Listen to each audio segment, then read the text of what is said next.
Hello, good morning, and welcome to another one of my In Conversations With. So I'm in conversation with Sally Carmen, and I really do feel like I'm a proper TV presenter, and now I'm interviewing you. So we are lucky enough to have Sally as our patron for our Believe project because Sally's character in Coronation Street is Abbey, and Abbey has now had her twins adopted, hasn't she? Yeah. So for those of you that don't know, our Believe project supports women who are at risk of having their children removed or have had their children removed from their care. And just the way that Abby's character is portrayed is so accurate to what we, the lovely women that we support in our charity. Did you have to do much research to get into this mindset of Abby? I did. I did ask around. It was quite difficult to find someone who'd been in this situation just from the people I know. But I looked online at a lot of things, and then I volunteered. Not last year, the year before, on Christmas, on Christmas Day and Boxing Day, a place where that gave Christmas meals out and a food bank place as well. And it just so happened that there was a few women there who'd been in that situation. So that was the real chance I got to sort of talk and understand what they'd gone through and how they'd got to that place and the rest of it. And one of the women I spoke to was a teacher, and she found herself in this situation. And what the common thread through it all was just the lack of support. It became very, transparent that there was just no support for these women who were clearly struggling. And then, it was if then they were just left until it got to a point where there was no other option but to, take the kids away. And I think that also came down to the fact that there just wasn't money in the system to, put something in place for that not to happen, because that just shouldn't be happening. No. And I guess we don't know much of Abby's backstory really, but I guess it's very clear that she's quite vulnerable in certain situations, and quite fiery, would you say, in how she'll stick up for anybody, won't she, in that way? Yeah, she's. I think from a very young age, she's been. This is my backstory. From a very young age, she's been left to her own devices and just had to cope the best she can. And I think she's a very sensitive, big-hearted person who's had to protect herself. And one of those protective ways of protecting herself has been to take drugs and drink, because it just numbs it all down, so she can actually deal with it, because it's too much. I think there's that feeling of it all gets too much, that hence the outbursts and the reactive behavior, as opposed to being able to think things through and have someone to think things through with. She just never had that, due to her mum. I think her mum, we'll find a bit more out about her mum at some point, but her mum was very much a party girl and, did her own thing, and the dad just wasn't really in the situation, but men came in and out kind of thing. So I think she did the very best she could, but never emotionally really.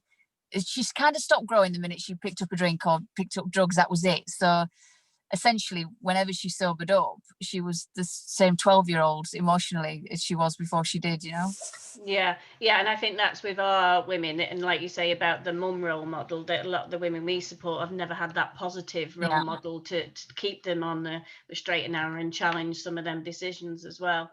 Yeah. But I think that it was so beautifully done when you were in the hospital and you'd missed the opportunity to say goodbye to the twins, and how you so wanted to take that pain away. Oh yeah. And that's what I always say to the women that we support, and when I'm talking about the women we support, that it is a physical pain, Yeah. not to be able to say bye, or some of our women have had to say bye, unfortunately, during lockdown in not ideal situations, but I just think, who wouldn't want to take that pain away? Who wouldn't find our Yeah. way of trying to take that, because it's just so heartbreaking for people, and misunderstood as well. So there's that lack of empathy by other people as well.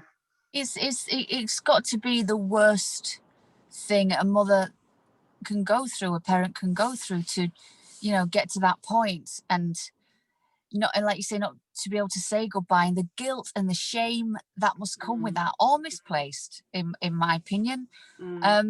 Because no one wants to have their babies be in a situation where their babies are taken away. No one. So, and like you said, the lack of empathy and understanding is mind-blowing. Now, we should be doing everything we can to protect and help and support these women, because they desperately need it. They're in such a vulnerable raw position, and it's just horrendous. I always say as well that it's certainly, like you say, it isn't a life choice. They don't make that No. decision. They either know no better, or in their mind they are making the right decision, but they're guided wrongly as well. And I think what's been really good is the shame as well that perhaps Seb, your character son, places on you at times as well. Yeah, well, exactly. I kind of, you know, you can understand it from an 18-year-old boy who's had to pick up the pieces. I guess that's understandable, because he'll have his own things going on. But you know, when grown adults, other mothers, you know, there's a couple of points in Corrie where, you know, other female characters would be like, oh, she's giving her kids away, that, like, just as if, you know, without actually putting themselves in their shoes for just 2 seconds. Very quick to do that with anything out. We're very quick to go, oh, well, I wouldn't do that. Oh my goodness, what, you know, and as if it's a choice, as if any mother wants to get and then give up their baby. It's insane. And I think what was really good about the writers is that you weren't a teen mum, because that's what people assume that we work with all the time, is teen mums. And they're not. For this project, they are late 20s going into 30s. And Charlie and Lexi weren't newborns either, that you'd had them a good few years. So that whole relationship's been built up with them, you know, and the love and the care. So, you know, it's all that added. Not that it's easy for anybody, but it was breaking down for me some of the stereotypes that people assume we work with, really. Yeah, I loved that. And I loved the fact that it was when she'd ironically was getting a life together that she gave the kids up for adoption. It was then she was strong enough, in her opinion, to make the right decision for them, for their welfare.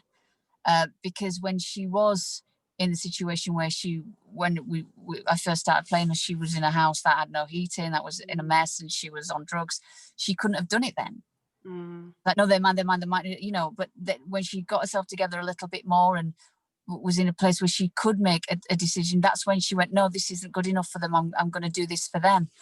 And that is just, I mean, that I just, for me playing her, when I read those scripts, I just loved her so much, because that is the biggest act of love I can think of. Because there's no doubt she loves her children, but she was putting them first and was just like, this is the best thing for them at this point. And whew, I mean, that's, even now that makes me a little bit emotional. And it's such an act of love, you know, and if people can just sort of, that's why I love this storyline as well, because it's just giving people a different perspective on a situation where you could be quite dismissive and scathing, and you know, you can see that it's not black and white. You know, nothing ever is, you know. No, and such a likable character, and then, you know, the people that we support are just amazing, and they're really intelligent. And the fact that, you know, Abby was a mechanic and had a skill, and he's not daft and dead savvy. You know, and I think it just broke up for us. We were like, oh my god, this is just a great storyline for us, because it broke all what people would imagine that they are, really. And if you're a friend of Abby's, you know, she'll do anything, won't she, to look after them. She's so loyal and so loving. I think it's like, I always say, it's like, if you kick a dog enough, it's going to bite you. But then if you love that dog, it'll come around, you know, fairly soon, and it'll never leave your side. And, you know, it's not perhaps a great analogy comparing, you know, yourself to a dog, but that thing, it is, you know, you just help someone a little bit, and they're more than capable of helping themselves. And yeah, she's thriving now on the street. She's intelligent. She's got skills. She's very capable. She's great fun. You know, she's a great character to play. I absolutely love her. I do. Yeah, she's very quick, isn't she, with her humor. Yeah, she is. Yeah. And she, and I guess there's lots of other storylines to come from her, because I think, like you say, there's still a massive unknown to Abby, isn't there, in her backstory? yeah, there is, and there's a lot to come, and that's the brilliant thing about that kind of character is nothing would be unbelievable for her character to do, because every now and again when there's a tricky situation, what happens is that they repeat the guilt that she feels, that, oh, again, my kids are having to, and that's true, that would come up. It's waves, isn't it? Absolutely, yeah. And then suddenly that comes up again, and it knocks the wind out of you, and you, like, for instance, Abby's with Kev now on the street, and people sort of go, yeah, but the seeds of doubt put in because of her past, and difficult, it's something that will never ever leave you. You can manage it and accept it and forgive yourself, but it's always going to be there, and that's such a big thing. Yeah, and I think that's what we see with women. They can definitely rebuild their lives, but for them, that's always something that will follow them through, and they allow it to define them in certain situations. And I think you can see that in Abby. She perhaps feels judged a lot of the time. Yeah, she does, and it's that self-sabotage element as well, because a lot of the time she's doing the worst judging of herself, which again is completely normal. I think the more she gets her life together, the harder that sits in her. And storyline wise, that's great for me because I get to play all sorts of things and it brings more things up. But yeah, that's a heavy burden to carry. Yeah. Yeah, definitely. And it must be a hard character to play at times with some of the scenes, of late. I think they've been heavy scenes for you to play.